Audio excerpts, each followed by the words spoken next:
নমস্কাৰ পোনপ্ৰথমে সকলোকে আমাৰ চেনেল আসাম ষ্টাডি গাইডলৈ স্বাগতম জনাইছোঁ। আজি আমি ডিছকাছ কৰিম ইম্পৰ্টেণ্ট আসাম জিকেৰ ওপৰত আন এটা পাৰ্ট। আসাম গভৰ্ণমেণ্টৰ যিকোনো ধৰণৰ কম্পিটিটিভ এক্সামৰ কাৰণে আসাম জিকে খুবেই ইম্পৰ্টেণ্ট আৰু যিসকলে আসাম পুলিচ ABUB ৰিটেন এক্সামৰ কাৰণে প্ৰিপেৰেশ্যন কৰি আছে তেওঁলোকৰ কাৰণেও আসাম জিকে খুবেই ইম্পৰ্টেণ্ট।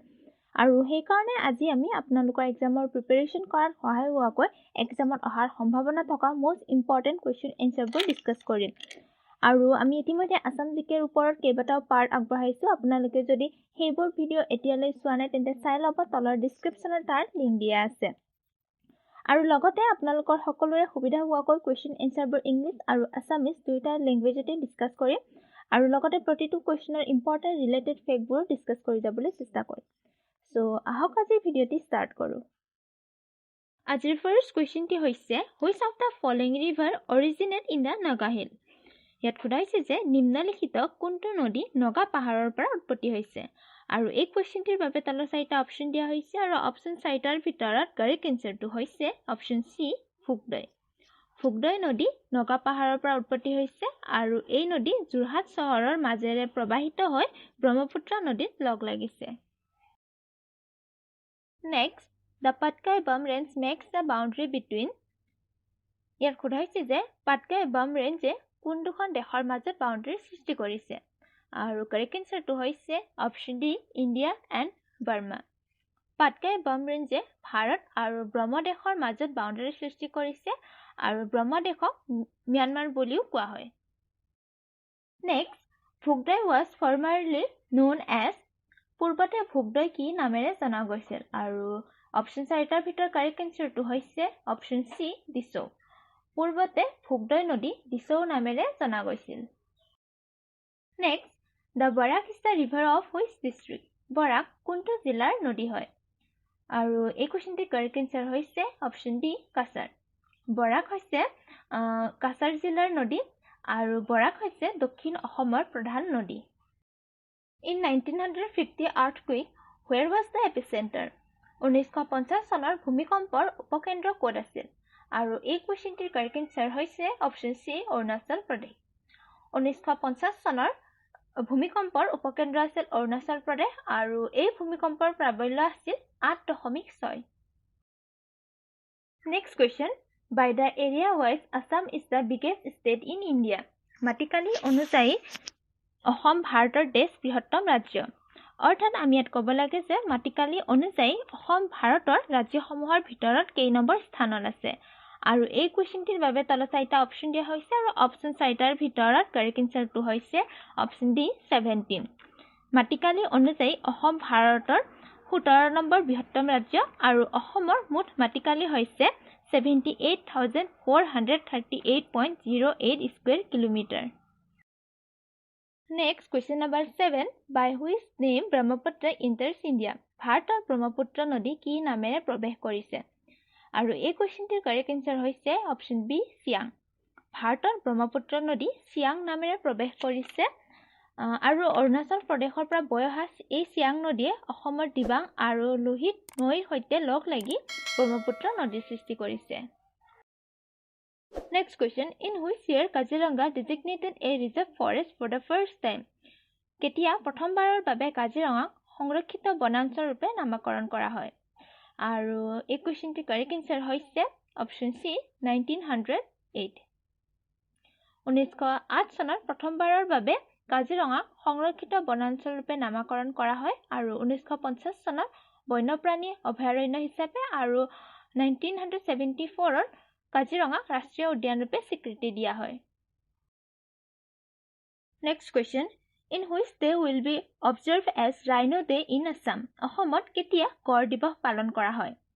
আৰু শুদ্ধ উত্তৰটো হৈছে অপশ্যন চি 22 ছেপ্টেম্বৰ। অসমত প্ৰতি বছৰে 22 ছেপ্টেম্বৰ তাৰিখে গড় দিৱস পালন কৰা হয়। এতিয়া আহিছোঁ কুৱেশ্যন নম্বৰ 10 লৈ। Which one is the state bird of Assam. অসমৰ ৰাজ্যিক পক্ষী কোনটো হয়। আৰু কাৰেক্ট এনচাৰ হৈছে option D white wing wood অৰ্থাৎ দেওহা। অসমৰ ৰাজ্যিক পক্ষী হৈছে দেওহা। Next question, the Assam state zoo cum botanical garden was established in. ইয়াত সোধা হৈছে যে অসম ৰাজ্যিক চিৰিয়াখানা আৰু উদ্ভিদ উদ্যান কেতিয়া স্থাপন কৰা হৈছিল আৰু এই কোৱেশ্চনটিৰ কাৰেক্ট এনসাৰ হৈছে অপচন সি 1957 অসম ৰাজ্যিক চিৰিয়াখানা আৰু উদ্ভিদ উদ্যান 1957ত স্থাপন কৰা হৈছিল আৰু এই চিৰিয়াখানাখন হৈছে উত্তৰ পূব ভাৰতৰ আটাইতকৈ ডাঙৰ চিৰিয়াখানা next question when the historic Assam Accord was signed ঐতিহাসিক অসম চুক্তি কেতিয়া স্বাক্ষৰিত হৈছিল আৰু তলত দিয়া অপচন চাৰিটাৰ ভিতৰত কাৰেক্ট এনসাৰটো হৈছে অপচন সি 1985 ঐতিহাসিক অসম চুক্তি স্বাক্ষৰিত হৈছিল 1985 চনত 1985 চনৰ 15 আগষ্টত ঐতিহাসিক অসম চুক্তি স্বাক্ষৰিত হৈছিল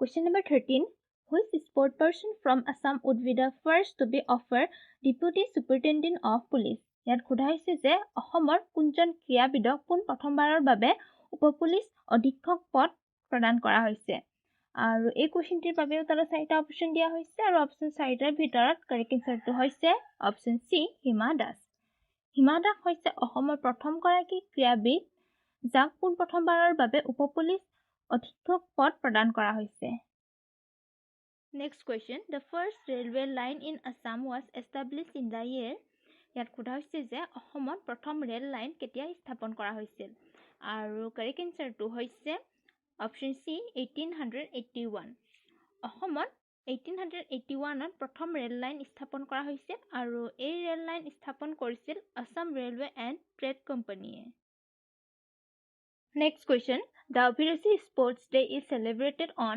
ইয়াত সোধা হৈছে যে অভিৰুচি ক্ৰীড়া দিৱস কেতিয়া পালন কৰা হয় আৰু এই কোৱেশ্চনটিৰ কাৰেক্ট এনসাৰ হৈছে অপচন ডি ছেপ্টেম্বৰ 3 অভিৰুচি ক্ৰীড়া দিৱস প্ৰতি বছৰে 3 ছেপ্টেম্বৰ তাৰিখে পালন কৰা হয় আৰু 3 ছেপ্টেম্বৰ দিনটো হৈছে প্ৰথম অসমীয়া অৰ্জুন বঁটা বিজয়ী ক্ৰীড়াবিদ ভোগেশ্বৰ বৰুৱাৰ জন্ম দিৱস আৰু তেওঁৰ প্ৰতি সন্মান প্ৰদৰ্শন কৰি প্ৰতি বছৰে 3 ছেপ্টেম্বৰ তাৰিখে সমগ্ৰ অসমত অভিৰুচি ক্ৰীড়া দিৱস পালন কৰা হয় Next question In addition to Assamese which other language from the state is included in the 8th schedule of the Indian Constitution ইয়াত সোধা হৈছে যে অসমীয়া ভাষাৰ উপৰিও ৰাজ্যৰ কোনটো ভাষা ভাৰতৰ সংবিধানৰ 8ম অনুসূচীত সন্নিৱিষ্ট কৰা হৈছে আৰু এই কোৱেশ্চনটিৰ কাৰেক্ট এনসাৰ হৈছে অপচন ডি বড়ো অসমীয়া ভাষাৰ উপৰিও ৰাজ্যৰ বড়ো ভাষাটো ভাৰতৰ সংবিধানৰ 8ম অনুসূচীত সন্নিৱিষ্ট কৰা হৈছে অৰ্থাৎ ভাৰতৰ সংবিধানৰ 8ম অনুসূচীত তালিকাভুক্ত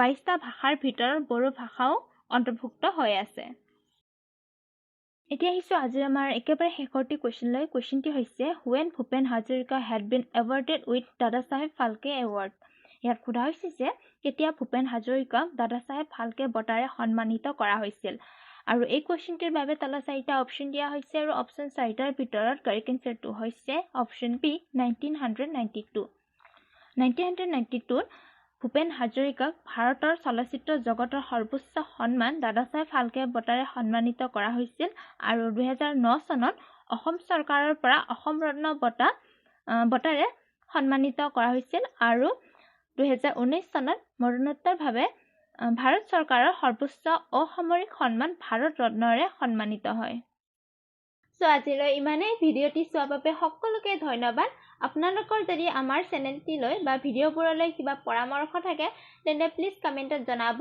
আৰু যদি ভিডিঅ'টি চাই উপকৃত হৈছে তেন্তে লগৰ বন্ধু-বান্ধৱীবোৰকো শ্বেয়াৰ কৰিব আৰু লাইক কৰিব আৰু আমাৰ চেনেলটি সাবস্ক্ৰাইব কৰিবলৈ নাপাহৰিব আৰু লগতে এনে ধৰণৰ ভিডিঅ'ৰ নটিফিকেশ্যন পাবলৈ হলে কাষত থকা বেল আইকনটো প্ৰেছ কৰিব সো আকৌ লগ পাম নেক্সট ভিডিঅ'ত তেতিয়ালৈ সকলোকে নমস্কাৰ বাই বাই